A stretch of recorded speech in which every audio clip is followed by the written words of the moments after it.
At dahil nga diyan, dahil nga diyan si si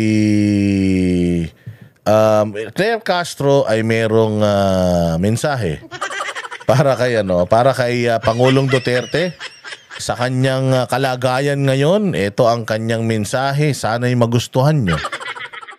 Umaga po, Yusek. Ma'am, si Mrs. Zimmerman mentioned na butot balat na daw si former President Rodrigo Duterte. Do you think this is a cause of concern considering that the investigation about the alleged human rights violations still ongoing? Ayan, so ang ganda naman ng tanong. Sa tingin nyo ba dapat kang maging concerned dahil pumapayat siya? Dapat ka bang maging concerned? Ako, pag tinanong mo ako noon, yun talaga. Dapat talaga ako nalungkot talaga, and considering lahat ng mga ginawa niya sa bayang Pilipinas, the things that yung mga sinakripisyo niya para sa bayang Pilipinas, he deserve better, hindi ba? He deserve better. Ako bilang isang gobyerno, citizen ko yan, ang dapat kong gawin is to contact ICC and ask them, according to reports, our former president is getting thinner and thinner. Can you give us an assurance that he's fine, that he's well taken care of, that he's eating? Are you forcing him to eat? Kasi kailangan nyo siyang puwersahin na kumain, because kung hindi kakain yung tao, walang nutrients sa edad niya, baka madisgrasya yan, di ba? Ikaw bilang isang Pilipino, bilang isang gobyerno, gusto mo as much as possible yung iyong kababayan sa ibang bansa dapat nasa maayos na kalagayan. Are we asking too much from the government? Siguro konting humanity lang. Huwag niyong sabihin na nanghihingi kayo ng humanity kaya nga siya nandiyan dyan dahil sa crime against humanity. You have to understand that PRD is innocent until proven guilty. The fact na sinabi ni Secretary Remulla na walang ebidensya ng extrajudicial killings dahil nung sa war on drugs ni Pangulong Duterte, ibig sabihin walang kakwenta-kwenta talaga itong kaso na ito. That being said, dapat ikaw bilang isang gobyerno, alam mo na meron kang isang kababayan na medyo nagdedelikado. Hindi lang to basta normal na Pilipino. Isa itong dating presidente. Hindi ka ba nababahala sa kanyang kalagayan considering na pumapayat siya? Ito ang sagot ng magaling nating tagapagsinungaling sa Malacanang. Sa napanood po natin na pagsasalita ni Ma'am Elizabeth Zimmerman, sinabi niya na pumayat, yes, pero mukhang healthy, ayon sa kanya. At he's okay. Ang sabi pa nga daw ng dating Pangulo ay, you go home. I'm fine. I'm okay. So, di ba ganyan din yung mga lolo natin?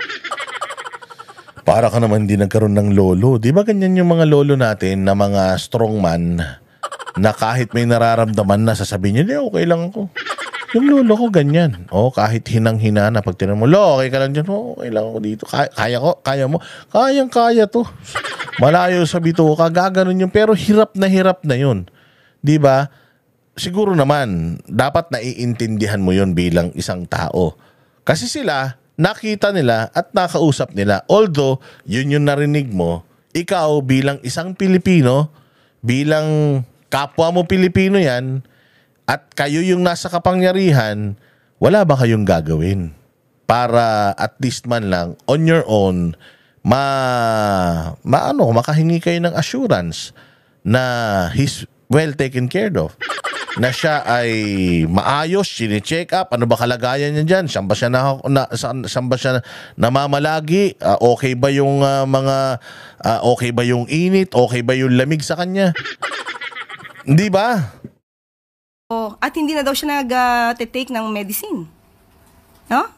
Parang maintenance. So, it's good for him, according to Ma'am Elizabeth Zimmerman. At yun din naman ang ibinalita ni VP Sara ng Vice Presidente. Kanina yatang umaga. So, saka mas maganda po talaga na natitignan naman po ang kanyang kalusugan doon mismo sa The Hague. So, Paano mo nalaman? Natitignan yung kalusugan niya sa Hague. Hindi ba nga dapat nga doon ka mag-alala eh? Natitignan yung kalusugan niya, pero skin and bone siya. Di ba kailangan, mas maganda nga dyan eh, kayo mismo eh, on your own. Kasi baka mamaya nagpapaawa lang yung mga yan. Well, we have to see for ourselves, di ba? If he's really skin and bones. Dapat you were checking on the former president, madam. Bilang siya'y Pilipino, bilang siya'y maayos na Pilipino at wala namang kaso sa Pilipinas, hindi ba dapat kayo, on your own, chine-check nyo yung kanyang kalagayan doon? Although alam naman natin, hindi nyo gagawin niya kasi gusto nyo nga mamatay na yan eh. Para mawala na yung tinik ninyo. Akala nyo nga, pag pinatapon nyo yan dyan, akala nyo nakaluwag-luwag kayo eh. Mas lalo pa nga kayong napunta sa alanganin dahil dyan eh. Pero bilang isang matinong tao, siguro mas maganda, 'di ba, na mag-alala ka sa kababayan mo. Sa bagay, kung diyan nga sa presidente, wala silang pag-aalala eh. Lalo pa kaya yung mga kababayan natin na naiipit diyan sa digmaan ng Iran at Israel. Ganyan sila ka walang pakialam sa mga citizens nila na nasa ibang bansa. Oo, lalong-lalo na dito kay Pangulong Duterte na ipinatapon sa ibang bansa. Wala siyang maling sinasabi dito. Pero itong ganitong salita, usually kung ikaw ay normal na tao, yan, maganda yung sinasabi niya. Pero kung ikaw ay nasa kapangyarihan, at least man lang, bigyan mo ng assurance yung mga Pilipino na itong dating presidente natin, kayo din naman na nagpatapon dyan, dapat sinisigurado nyo na okay ba talaga yung kalagayan niya dyan. So, hindi naman po pababayaan ang Pangulo, ang dating Pangulo doon. So you don't see this as a cause of concern? Diba? Yun ang tanong eh. You don't see this as a cause of concern? Given the situation. Sa ngayon po, dahil mismo ang pamilya niya nagsabi na okay po ang Pangulo. So it's Oh, di ba? It's a no. Even the reporter is saying, so you don't see this as a cause of concern? So ibig sabihin talaga, this government is really insensitive. Kung wala silang pakialam sa dating presidente, sa kalagayan ng dating presidente, ikaw pa kaya? Ikaw pa kaya? Sino ka ba? Normal na Pilipino ka lang, di ka pa nagbabayad ng income tax. Oo, value added tax lang yung ambag mo sa bayang Pilipinas. Sino ka ba? Ganyan nila itrato ang isang Pilipino. So, kaya dapat wala na tayong asahan sa administrasyon na to.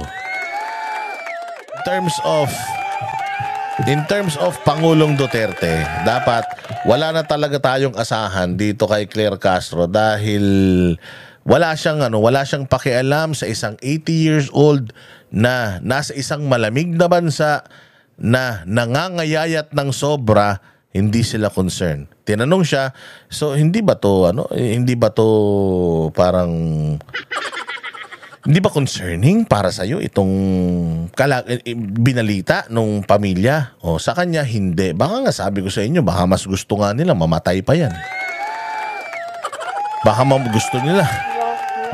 gusto nila mawala na yan si Pangulong Duterte kasi akala talaga nila if that happens, wala na.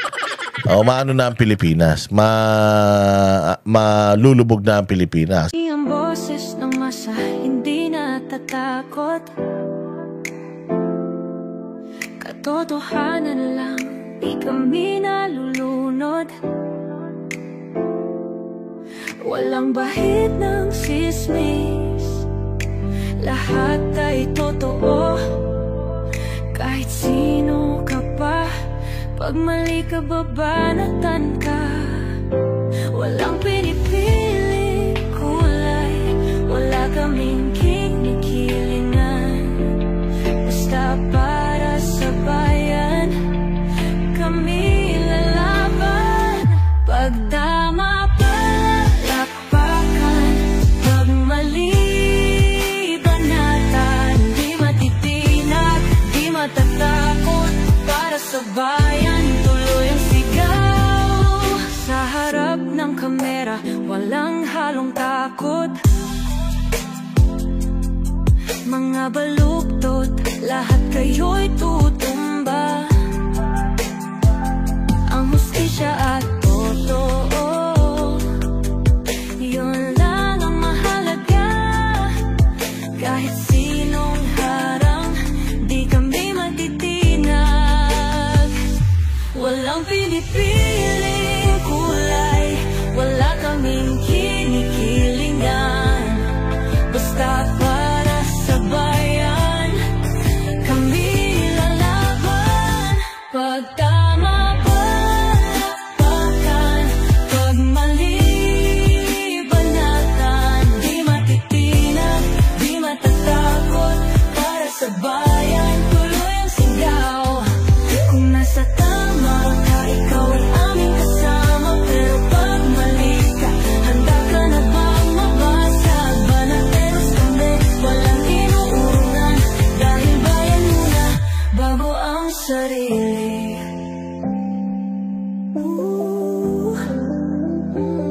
Bago ang sarili.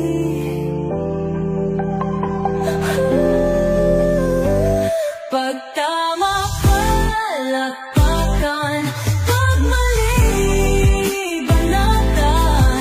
Banateros ang sigaw, katotohanan ang laban.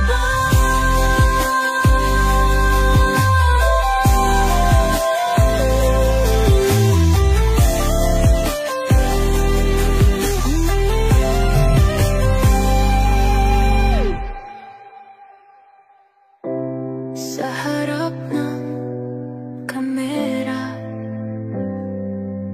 walang